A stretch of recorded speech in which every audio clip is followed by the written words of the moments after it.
Hello everyone, let's make a quick recipe for two for lunch. So I'm going to be making tripe or matumbo, and it's going to be very quick. So without further ado, let's get started. So it's going to be quick because I've already boiled my tripe until tender.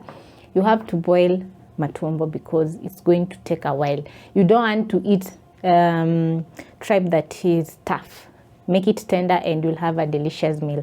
So to my pan, I'm going to add in cooking oil, enough to fry onions. And once the pan is hot, I'm going to add in my onion. This is a large onion. You want the onion to cook until it releases its own sweetness. That is going to add a lot of flavor to your food. So to my pan, I'm also going to be adding in some crushed garlic and ginger and 2 chilies. Stir in everything. Today, I'm making my matumbo a little bit spicy. So 2 chilies are enough. To make your food a little bit mild on the spiciness, don't cut open the chilies because the seeds are very spicy. So just cook when they're whole. That is a very quick tip.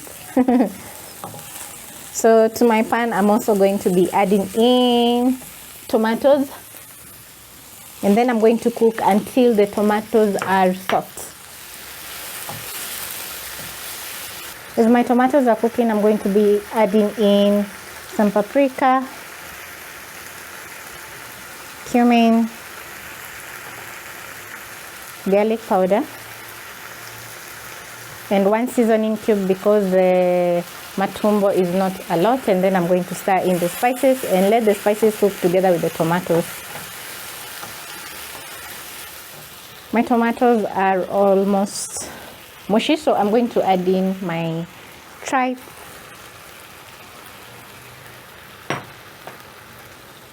Stir in together with the tomatoes and let the tripe absorb all the goodness.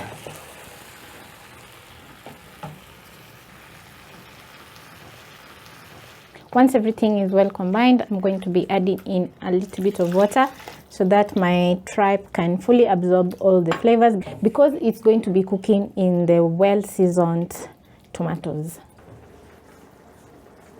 I am going to be cooking for around 1 to 2 minutes on high flame until all the water has reduced into a thick sauce.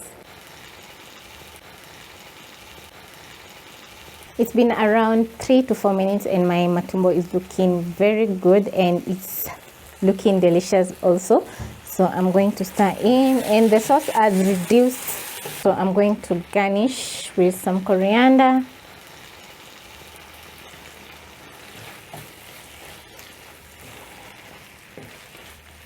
And once I've garnished with coriander, I'm going to turn off the heat. And then I'm going to be pairing mine with some ugali, definitely.